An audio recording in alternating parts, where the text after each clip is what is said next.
Hello, hello. I am live. We are live. And I am so excited to come to you today to bring you a mid-year update.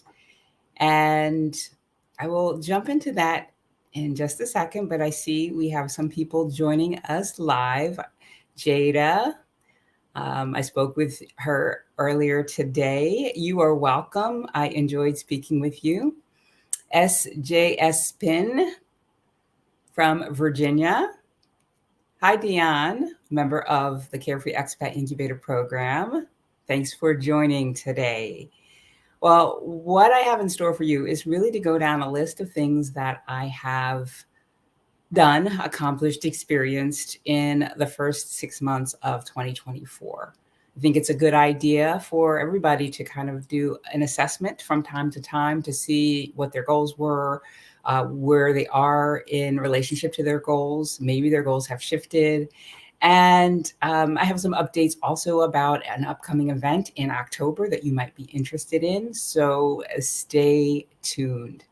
If you are new to my channel, my name is Patricia Brooks, and I am an American expat living in the south of France. I moved here in 2018, and it was a career break for me. I did not know what my next professional move was going to be, but it turns out that my next professional move was to coach people who are ready to start the next chapters of their lives living in a foreign country, find the confidence and courage to do that. And I've got a signature program called the Carefree Expat Incubator that helps single women who want to do that, but I also do coach one-on-one. All right. So I am excited for this conversation today. I see the ABX girl has joined. Bonjour. And Amy P. From Texas has joined, and By the Book has joined. So thank you so much. I am excited that you are all here. I think I want to kick things off by saying that time is something that has played a major role in my life. When I took a creative writing class in Richmond, Virginia, one of the things that the teacher asked us was to kind of look at the writings, the things that we had written, and see if there was a general theme that came up for us. And for me, that was time. I always wrote things always revolved around time. And as I think about that now and my relationship to time now, I know I have come so very far. I used to always be in a rush, always be trying to do more and faster and quicker because I never really felt like I measured up. And that was, I was running out of time to do there. I was running out of time to get there. I was running out of time to be the person I wanted to be. But funnily enough, now this year feels like I have let go of this need to be in a rush so that I can prove myself to other people. And that is an extremely, extremely incredible place to be. And I think one of the reasons that I have gotten here, it's taken me a little while to get to this place where I feel comfortable relaxing, is doing things that feel challenging or hard. Like this move abroad for me was not easy, was not always easy. In the beginning, it was hard. It felt hard. I doubted myself and my ability to make this stick. But I was persistent and consistent, and I continued on. I went through the hard parts, and now I am reaping the benefits. People ask me all the time, do you have friends there? Was it hard making friends? And I wouldn't say it was hard making friends, but the thing about it was that it took time. It was not something that happened overnight. And part of that has to do with people not necessarily wanting to invest in a friendship when they don't know if somebody's going to stay long term. And I think that my longevity here has helped people feel comfortable in opening up and making me a part of their community. And it just feels amazing. So I just want to encourage you that if you have this dream in your heart to make a move abroad, yet you have some fears or some doubts, don't let that stop you. It has been so worth it to me. And if you have this dream in your heart, it's for you. Try it, move through it, get there. All right. So that's the first thing I wanted to talk about was time and how I have have more of an ease around time. And I don't know if anybody else has felt like they're always racing, right? Trying to get more done. And if you do, if that's been something that you have experienced, type time in the chat and say that you have struggled with that. And if you have found ways that have to move through that feeling of I've always got to race, I've always got to do more faster so that I can prove myself. How have you managed to move through it? For me, as I said, I think it's just making myself uncomfortable, and that growth that comes with, doing the hard thing and making it through just really builds that self-confidence and that sense of self-esteem. All right. Time. All right. Serenity says time. Dion says time. Yes. So I'm not alone. And if you have, tips on how you have moved through this idea of racing against time, put them in the chat. I will share them. Jada, SJS spin, time. Okay. So yes, I feel like then my sharing this was a good thing because I've not always been here, and you can get there. Right. So that element of time kind of leads into, some other things that have opened up for me this year, and really some things in comparison to last year. I was in a very different place last year where maybe I was under more stress than I let myself believe. Because beginning of last year, 2023, I started to have a bout of chronic hives. Now, I'm not a stranger to chronic hives. I had chronic hives during my first real job after university. For 9 months, I woke up covered in hives. And then the day after they let me go, the hives went away. So I know that stress is a big player for me in hives. But all last year, I struggled with them, taking lots of antihistamines and trying to figure out if it was something I was eating. And so it was a really stressful year last year. And I feel like this year, I'm in a very different place. And I think it's, again, because I've been able to kind of relax and, just not be chasing after this something and running and feeling like I'm running out of time. All right. So Serenity says, what has helped her, move through this feeling of running out of time is silence the thoughts and breathe through it. Yes. Oh, that's another thing that I have done, right? So morning meditation is something I do. I listen to a Louise Hay meditation every morning that takes me through a gratitude exercise, along with some visioning, along with, seeing, okay, what are my plans for the day, and envisioning that going smoothly, and greeting the people that I'm going to be engaged with. And it really helps me to calm myself and really set the tone for the day. So yes, silence the thoughts and breathe through it. Okay. So, so this year, what is different this year? Well, I feel like my business has really taken off. The end of last year was a little bit slow. Beginning of this year, I started doing these live streams, and you all love them. And I enjoy doing them too. So I will continue to do them. But also in the spring of this year, I had a milestone that made me feel like my business was really a business, because as a solopreneur, I work hard. It feels like I'm doing the work. I'm earning money. I'm earning a living doing this. But there's something about doing it on your own that just kind of feels like, well, doesn't make it necessarily feel like a real business. But I was encouraged by my friend Karine, who is French, and she is my language exchange partner. I was encouraged by her earlier this year to hire an intern, a French intern. And because I didn't know the system, I was hesitant. I'm like, yeah, no, I'm busy. I really could use the help, but yeah, that seems hard to me. So maybe I won't do that. But she was pretty insistent, and she did a lot of research on her own. She'd gone through university here, and she remembered how hard it was for her to get an internship so she could complete her studies. She's like, yeah, really, you need to do this. And so she did some research, came back to me, and with all the work she'd done, I said, I can't not follow through. And so I did, and I posted a job and actually hired an intern, and she was amazing. She helped me out so much. And what that did for me was, when the school accepted my business as a viable option for her internship, that made me feel like, oh yeah, this is a real business. And it made my shoulders go back, and it just felt really good. It kind of was validating is what I want to say. The other thing that my hiring an intern, and it was just for 2 months, so I'm on my own again, but what that did for me was that made me create some structures that I hadn't had in place in 2 years, right? And so I was running this business, but I was doing it, when it felt right to me.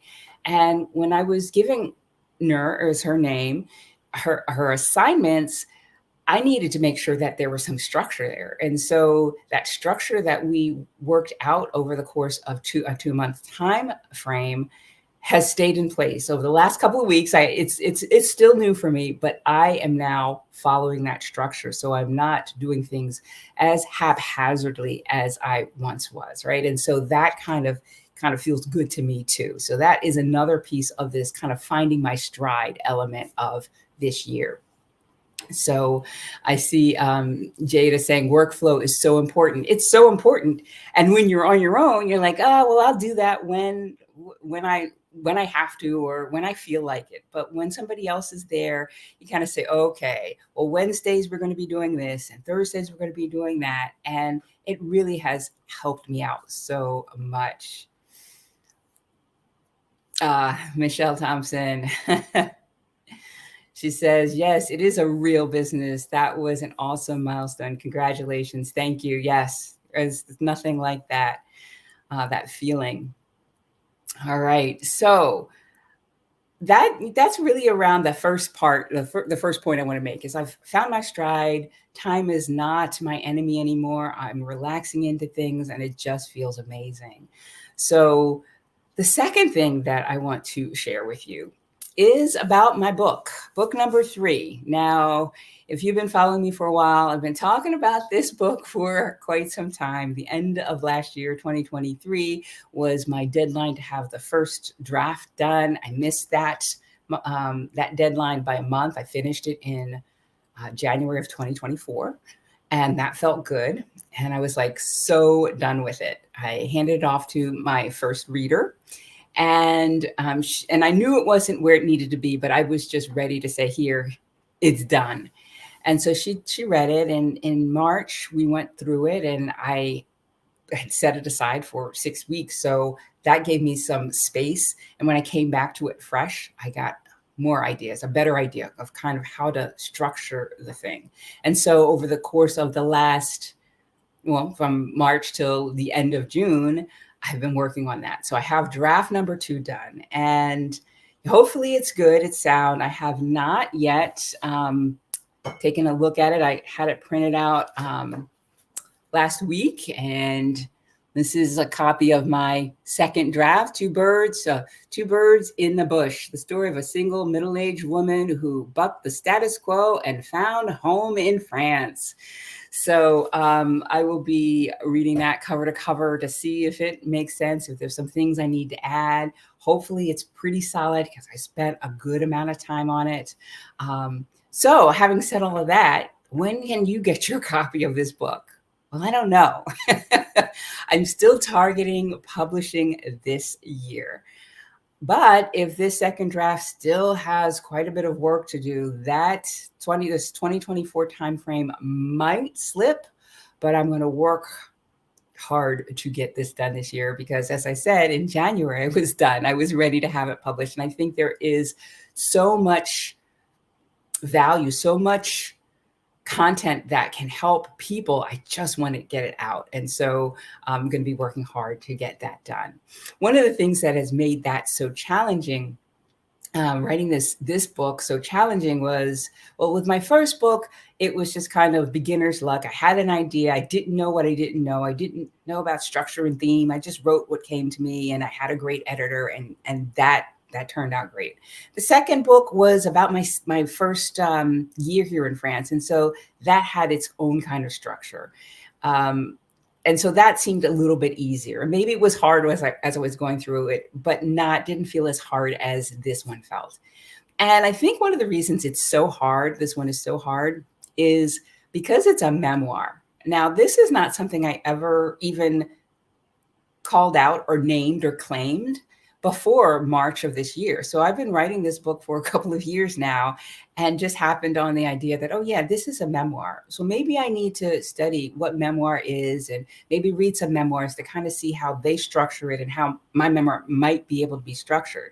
But so that was one reason it was hard. But another reason it was hard, I was reading a book on how to write a memoir, was the author said that these are really hard books because it's not like you can just write the first draft, as I did, and hand it off to an editor and have them polish it up and be done. A memoir is a book that helps people, as they read it, transform themselves because they can relate to your story.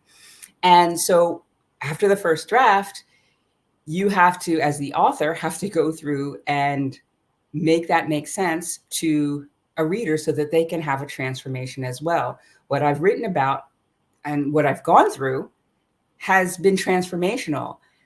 And writing this memoir is transformational too, meaning that I've got to go deep into my past and things that happened and really come to terms with that. And that is hard. So, but I think it will be all worth it. I will be dancing for joy when it's done. And I know you're going to love it. All right. All right. So that's the book. If you have questions for me, you go ahead and put a Q and type your question. I will be answering those at the end of this live stream.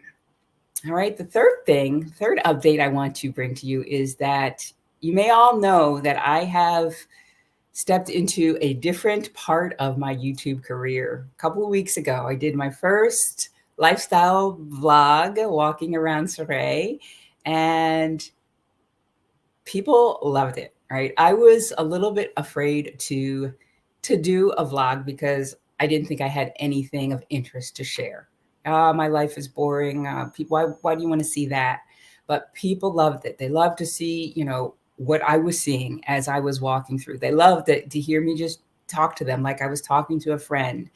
And so I realized that, oh, okay, maybe my life isn't really so dull. Maybe this life I have is really pretty amazing. And it is. And so I'm going to continue to share content like that, vlogs like that. And in fact, this Thursday's video will be another vlog. So, and it's a good one. So I know you're going to enjoy that. In that vein, I am working to, I have my cell phone that I use to record. There's a piece of equipment that I am working to save up to purchase. It's called a DJI Osmo Pocket 3, which is a neat little camera that's got a stabilizer and a microphone built in and all of that. So the quality of my vlogs will go up once I have this. And if you have any interest in supporting me in getting that on YouTube, you can do a super chat, and I would appreciate any donations that you might give me. But I will be getting that no matter what. All right. So that is. Oh, and the other thing with YouTube is one of the things that I really disliked about working for corporate America was I never really felt appreciated. I did work, and sometimes they would give me rewards, but I always felt like I was not appreciated. I didn't feel respected. And so that really felt hard. But 2 weeks ago in the mail, I got something from YouTube to show their appreciation for me and what I'm doing and what I'm building here. And I want to show that to you.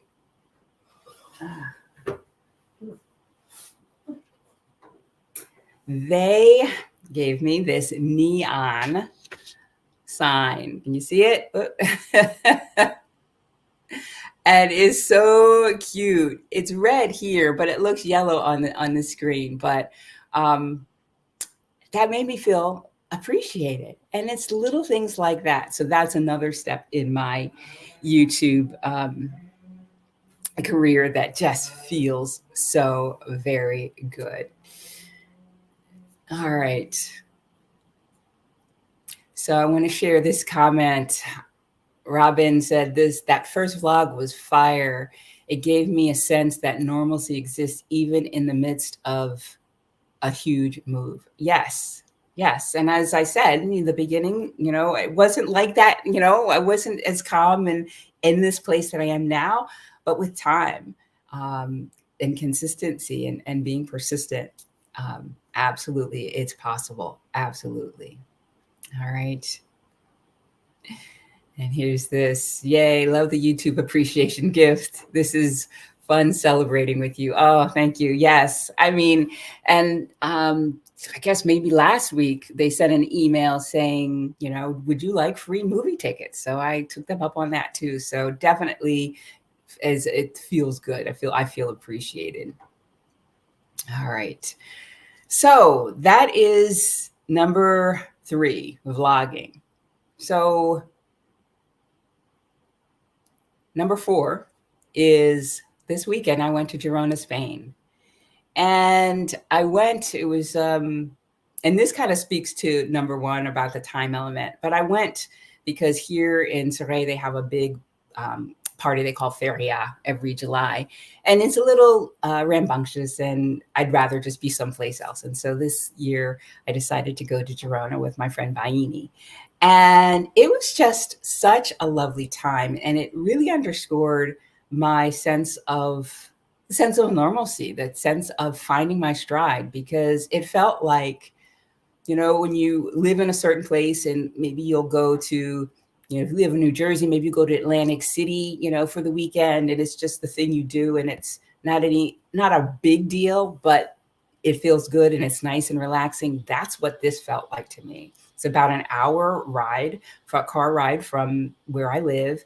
And I got there and I just felt at ease. And the thing about this weekend was I did a little bit of work. I had a couple of calls on Saturday, but the rest of the time, I did not think about work. And that is another testament to this idea of the racing against time, that I've kind of like settled into this place here. So, and Gerona, if you have not been to Gerona, Spain, I absolutely love it. It is a beautiful city. They have the walls around the city that you can walk around, and you have a great view of the city, the cathedral and its steps that was in Game of Thrones. It's just the Jewish Quarter. I mean, it's just a lovely place, and the people are so friendly. Now, one of the things that I wanted to talk to you about was language learning. And so I was in Gerona, Spain, and so did I speak Spanish? What was that like? Well, it was hard. Last year, I guess February, March timeframe last year, I decided my French was good enough that I could start to learn Spanish. I'm so close to the Spanish border. Every time I go to a parking garage in Spain, there's some sort of misunderstanding. They don't speak French or English. I don't speak Catalan or Spanish. And so I said, once I've got this French solid, I'm learning Spanish. And so that's why I decided to do that. So this weekend, I did use some of my Spanish. It felt hard because it reminded me of how I was in the beginning with French, right? Not knowing words, feeling uncomfortable, questioning myself, all of that. But everybody who I spoke Spanish with said, "Oh, your Spanish is good." And I was able to communicate. And I think at the end of the day, that is the name of the game. In the beginning, it might not be pretty, but if you're communicating, you're on the right track. And so that really encouraged me as well to say, yeah, I'm doing well here. So last year, how did I start to learn Spanish? So Pimsleur method is my go-to program for French. I did it for Spanish. I'm doing it. And I listen to a 30-minute lesson every day on my morning walk, and I repeat after them. And so that gets me speaking. In September of last year, I signed up for a Spanish class at a cultural cafe here in Surrey. It's a membership. I think it's 25 or 30 euros a year. And then each Spanish class is €2. And so what I love about it is we've got a book and I can see the words. Like with Pimsleur, it's audio, so I'm not really sure how to spell the words, but with the book, in conjunction with Pimsleur, I think that really has helped improve my Spanish. But what I also like about this class is that I'm getting to know my neighbors. Learning, it's improving my French as well, because certain letters are pronounced differently in Spanish than they are in French. And so when my French classmates are saying the words incorrectly with the wrong pronunciation of an R or an S, a single S, I am being instructed on how to say R's and S's in French. So it has improved my French pronunciation as well, in addition to my making friends, right? And it's a fun setting, right? It's not a classroom setting. Most people are retired, so it's a more relaxed atmosphere. So my Spanish is coming along. I say all that to say my Spanish is coming along. And I'm going to get to my French in a minute, but I want to say that I will be in Spain again in October. Now, this is something that you might find interesting. I am having, along with Christopher Wells. Now, I don't know if you remember Christopher Wells. I did a live stream with him. He has a meetup group, a future expat meetup group once a month. And he currently lives in Valencia, Spain. And so this October 13th, he and I are doing an in-person workshop that is entitled, what is it called? From Vision to Victory, the Essentials to Become a Happy and Healthy Expat. So that is happening. It's going to be an all-day in-person workshop. And afterwards, we're going to go out for drinks. And I don't have a wait list set up, but if you are interested in joining us, then email me at hello@thecouragecatalyst.com. And I'll have more details, and I'll put you on the wait list that way. Put this in the chat too.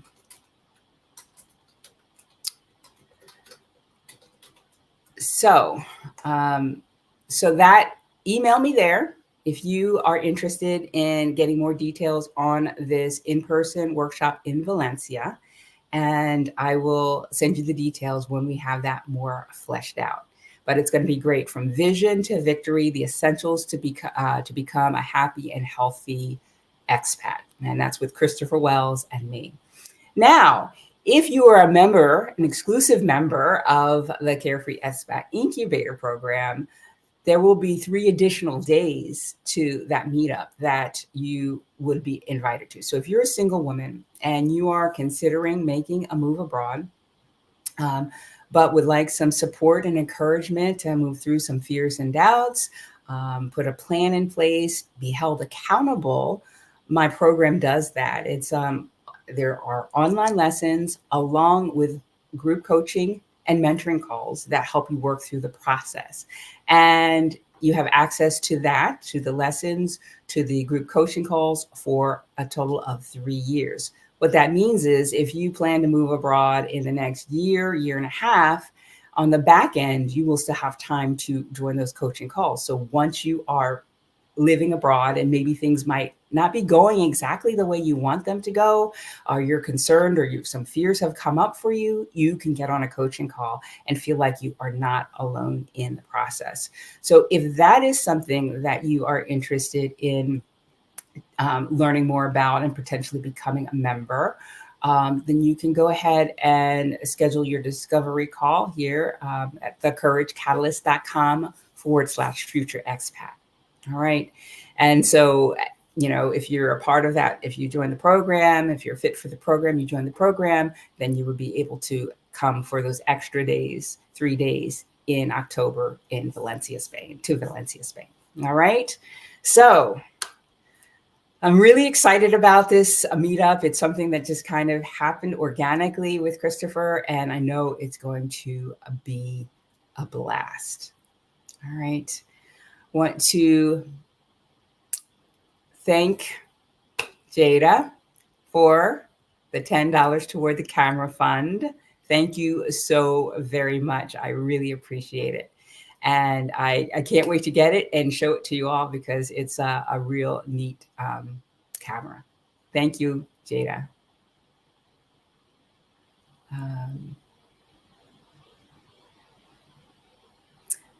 All right. So any questions? I don't see any questions I'll share this. Tammy Sterling, hello from Lafayette to Louisiana. Patricia, you've become the friend in my head. Oh, thank you for your transparency and talking about all emotions. Thank you. Thank you. I'm glad to be the friend in your head. All right. And Tina S., hello from Ann Arbor, Michigan. You are such an inspiration for me. Thank you. Thank you so much for being a part of my community. All right, let's see what else we got here.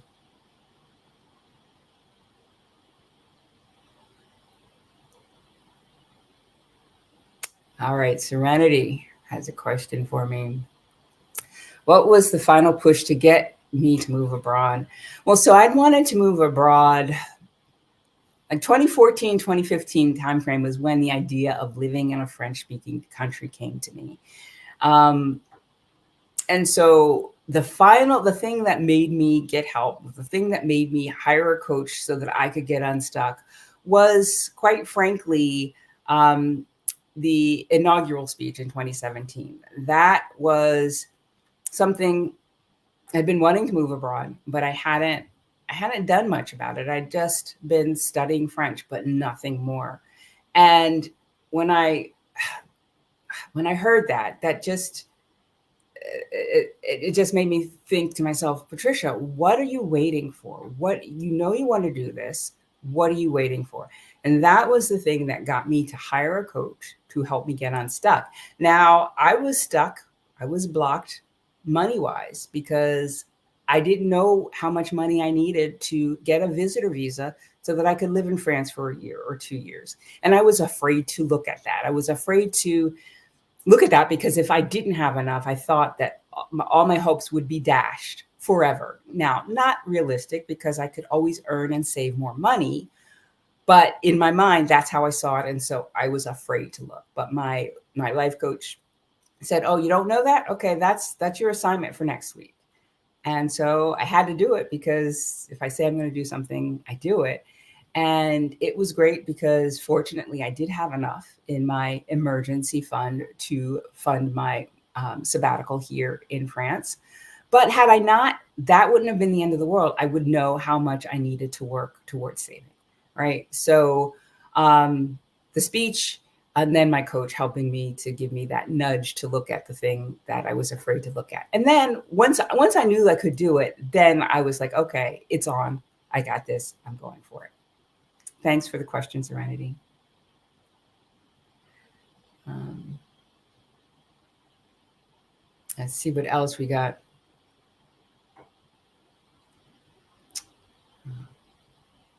Thank you, Robin. Thank you. Let's go on to the camera fund. The camera fund is building. Really appreciate it. Another question here. How difficult is it to get an entrepreneur visa after a long stay visa? Well, I think it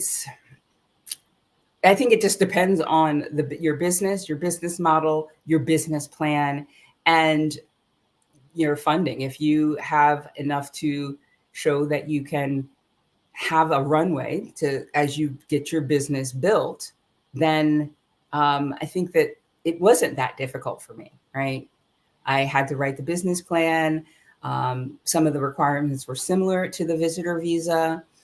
It was scary, right? It's always scary when I go for my visa, but it wasn't that challenging. Writing the business plan, I got my MBA, so I was pretty solid in that. So that wasn't that hard for me. I actually did hire Valerie Aston of Start a Business in France so that she could kind of sanity check my business plan, and she gave me some pointers to help me improve that. But I think that it wasn't that difficult. Now, if you have a business already and you're showing that you are earning money, that is all the better. So like if you have a business idea that you can start before you make your move to France, I recommend getting that going, because in that first year you need to show that your business is viable, right? So starting a business and making it work financially in that first year is a very stressful situation. So I think that was the harder part. I think getting the business visa, the profession liberal visa is the visa I'm on now. That wasn't the hard part. The hard part was, okay, I got it. Now I got to make this business work in this first year. All right.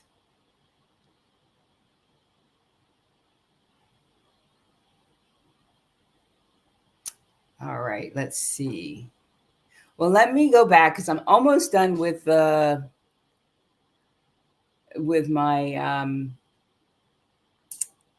updates. Let me finish the last two updates and then I'll see what else we've got in the chat. All right, so go back to language. So I spoke about Spanish learning. Now I want to talk about learning French and where I am. My goal is by December is to be at a C1 level in French. So if you're not familiar with this level system, there's A1, which is beginner, A2, which is not at the very beginning, but you're still a beginner. B1, which is intermediate, low intermediate. B2, which is higher intermediate. And then C1 is advanced and C2 is like native, right? So C1 is, bordering on native speaking. And for this, I recognize that the thing that I would need to really get good at now is words, so my vocabulary and expressions. I noticed that, I can do a YouTube video and I'll have so many, English expressions that just roll off the tip of my tongue. I didn't even know they were in my brain, but they're there. They mean something to me. They mean something to somebody else. But if you're not a native English speaker, you might be saying, what? That's kind of an odd expression. What does she mean by that? Well, there are expressions like that in French that at a C1 level, you need to know. And so that is what I've been focusing on over the last three months since I decided that December I'm going to take the exam. I'm going to take the DALF, the DALF, which I think it stands for a diplôme approfondir langue française. And I want to take this exam because I've taken other exams before. I took the TCF exam, the Test des Connaissances du Français. And those are good for 2 years and then they expire. And so the diplôme is what I believe does not expire. And so this I could use when I apply for French citizenship. And so I just said, okay, I'm going to do this. I'm going to go at the C1 level because now the requirement is B2. But if it changes, I don't want to have to take another test again. I just want to kind of be done with it and be solid there. And so that's what I decided that December I'm going to be taking the test. And my progress is good. What setting this goal has done for me has made me focus. I've been in France for a long time. Sometimes I'd hear words or expressions I didn't understand. I didn't question. I didn't ask. But now I'm like, well, wait a minute. What does that mean? Help me understand that. And what I do now is I've got an app on my phone called Anki Cards, Anki, and they're like flashcards on my phone. And so I learn a new word. I put it in. As soon as I hear it, I put it in and its meaning. And then it tests me every day. I go to it every day and I am drilled on this. And it has been really helpful for me. So that's how I am moving through this. I also have a couple of books on, I think it's for the TCF, but it's a very similar test to the DALF. And I will get a DALF book so that I can kind of drill on answering the questions, reading, because it's a 4-part test. There's the oral comprehension. There is the oral, the part where I'm speaking. There is the written comprehension. And then there is my writing, my actual writing in French. And so I'm going to start drilling those books, this month. And then I'll get the DALF book so I have exactly how they have it set up. And I'm kind of excited. Tests aren't anything that I enjoy, especially, after being out of school for so long, but it feels exciting that, oh, maybe I could be at this C1 level. So I am definitely excited about that. So that's my French update.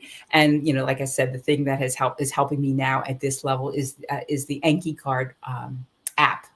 So wanted to share that with you.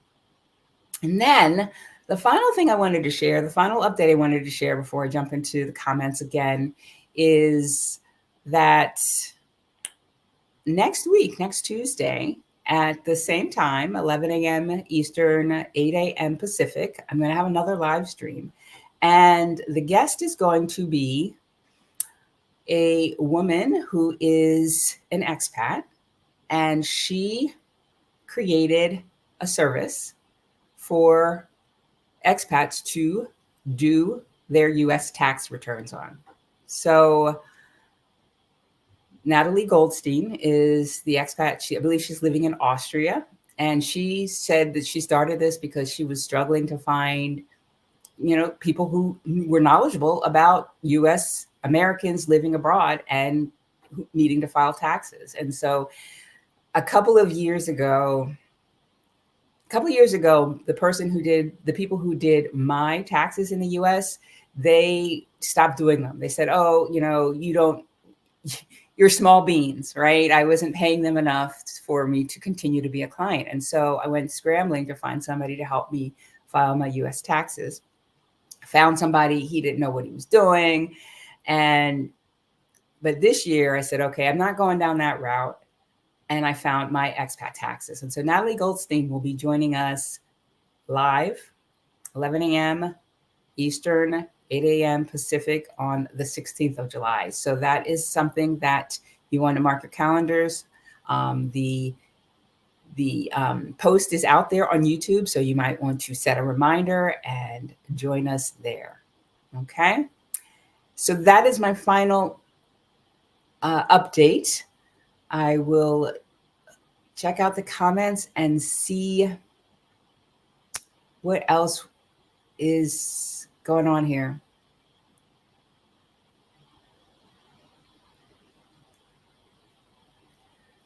So this is from Jada, when I looked at how much I needed, did I look at the amount required by France? I did.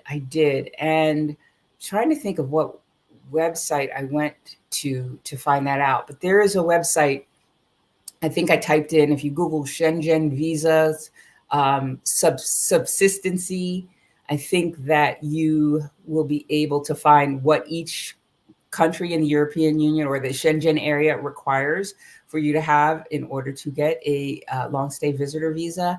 And that's what I did. Let's see. I'm going to type that in now and see if I can't find it. Here we go.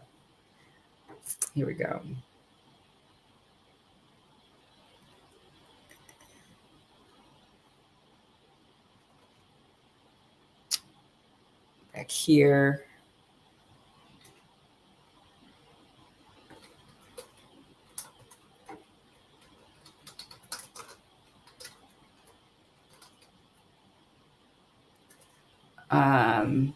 It's a long link, but I'll put this in the chat, and then you can go and you can find the country and see what they require. All right, good question.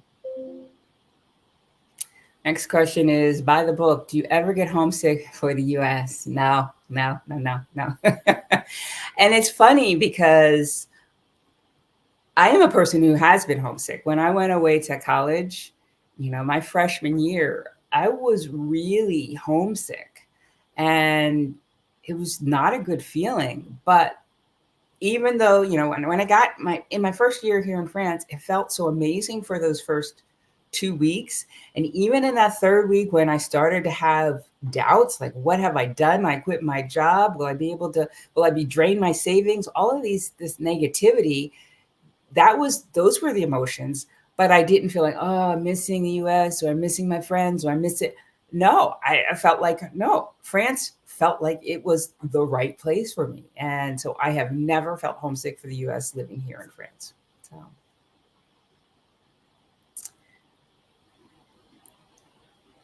Um,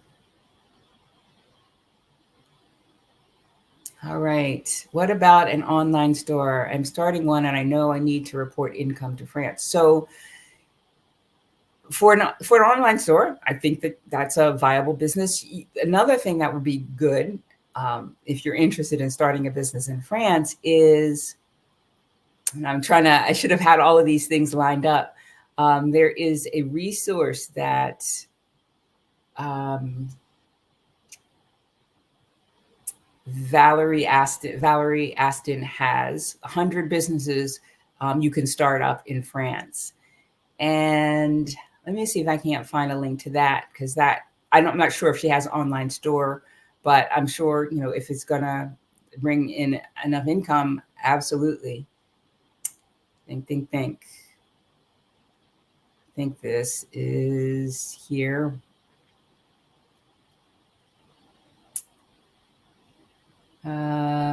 Here we go. That's not that. Here we go. This in here too.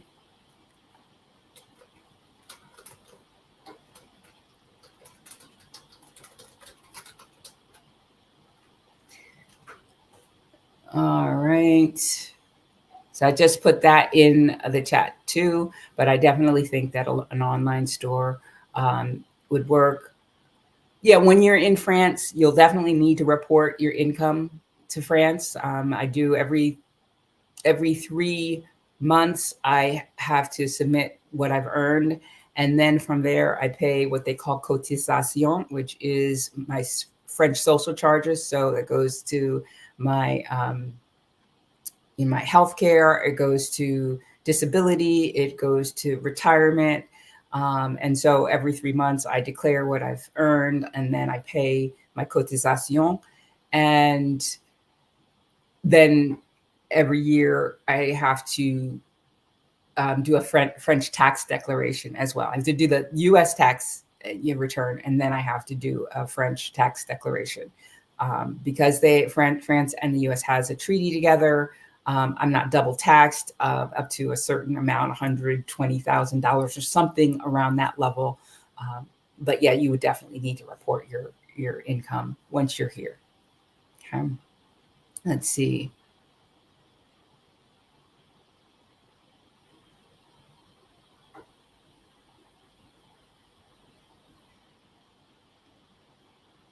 Yeah, this is true.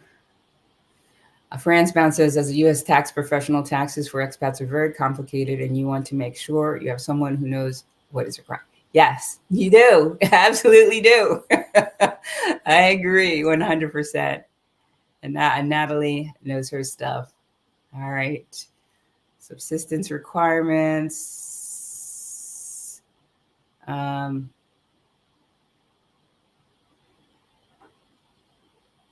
Yes. And to look, when you're looking at, how much you need to live in France or any other European Union country that has the euro or has a different currency, you want to keep in mind the exchange rate, because that will change. If you have dollars and you think it's dollars, euros, you're going to probably need more dollars. So.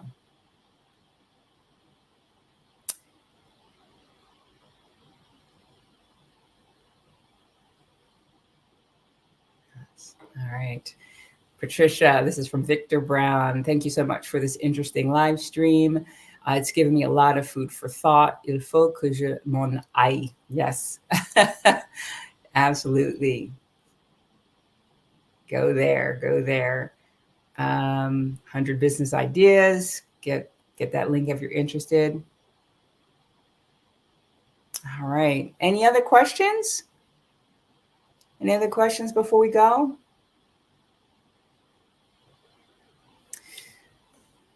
Not.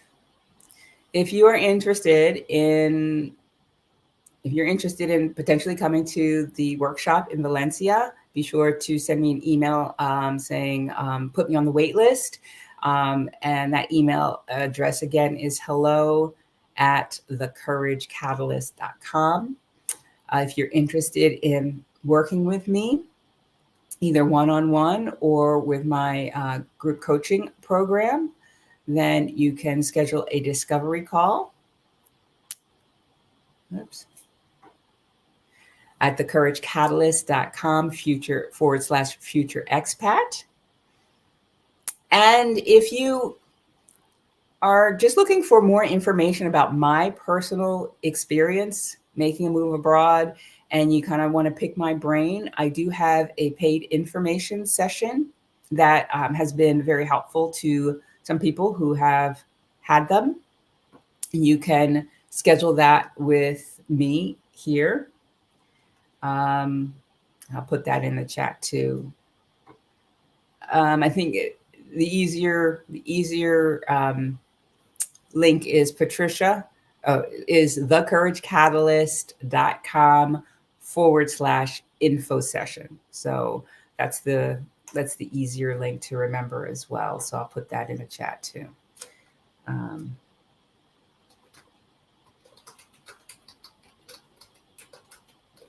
Info session. Okay.